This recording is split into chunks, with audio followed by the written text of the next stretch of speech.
गाड़ी का एक्सीलेटर। अब देखिए जी, एक्सीलेटर का जो काम है वो क्या है।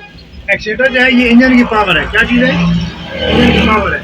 जब भी आपने गाड़ी को स्पीड देनी होती है, आप जब एक्सीलेटर को पुश करते हैं तो गाड़ी की स्पीड जो है वो इंक्रीज होती है। ठीक है जी। जब आप अपने पाँव को नॉर्मल करेंगे तो स्पीड जो है वो दोबारा से डिक्रीज होकर वापस आ जाएगी। ठीक हो गया जी। आगे आपका ये हैंड ब्रेक है। अब हम क्लोज करो। अब हैंड ब्रेक जी अक्सर लोग ये गलती करते हैं।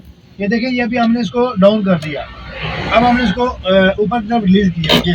ठीक है जी। तो अक्सर लोग ये गलती करते हैं कि ये वो हैंड ब्रेक को ऊपर की तरफ उठाए बगैर बटन दबाते हैं और उनको काफ़ी मुश्किलात का सामना करना पड़ता है। तो आप याद रखें, हमेशा अपनी उंगलियों से पहले हैंड ब्रेक को ऊपर की तरफ उठाना होता है। ये अब देखें, ये बटन देखें आज़ाद हो गया है। ठीक है जी। जब आप इसको ऊपर पुश नहीं करेंगे, ऊपर की तरफ दबा खींचेंगे नहीं, तो ये देखें आप बटन नहीं दबाने हो रहा।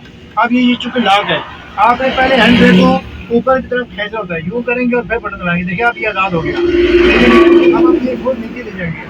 आप ऊपर उठाने का तरीका ये होता है कि आपने हमेशा हैंड ब्रेक को बगैर बटन के खींचना है। यूँ, ये जो हैंड ब्रेक की आवाज़ होती है ये आपको आनी चाहिए। अगर आप बटन को पुश करके हैंड ब्रेक ऊपर लेके आते हैं तो हैंड ब्रेक ऊपर आ जाएगी, लेकिन आपको हैंड ब्रेक का आइडिया बिल्कुल नहीं होगा कि आपने हैंड ब्रेक को ऊपर की तरफ कितना खींचा है। ठीक है जी। और हैंड ब्रेक का जो फंक्शन है, अक्सर लोगों की ये डाउट रहता है कि ये हैंड ब्रेक जो है ये गाड़ी को जाम कर देती है, ये करती है, वो करती है। ऐसा नहीं कुछ। गाड़ी की जो हैंड ब्रेक होती है, गाड़ी में दो ब्रेक्स होती है, एक फुट ब्रेक होती है और एक हैंड ब्रेक, मतलब एक हाथ वाली और एक पाँव वाली। तो जो पाँव वाली ब्रेक होती है ये चारों टायरों को बैक वक्त ग्रिप करती है, जबकि हैंड ब्रेक सिर्फ और सिर्फ पिछले दो टायरों की होती है।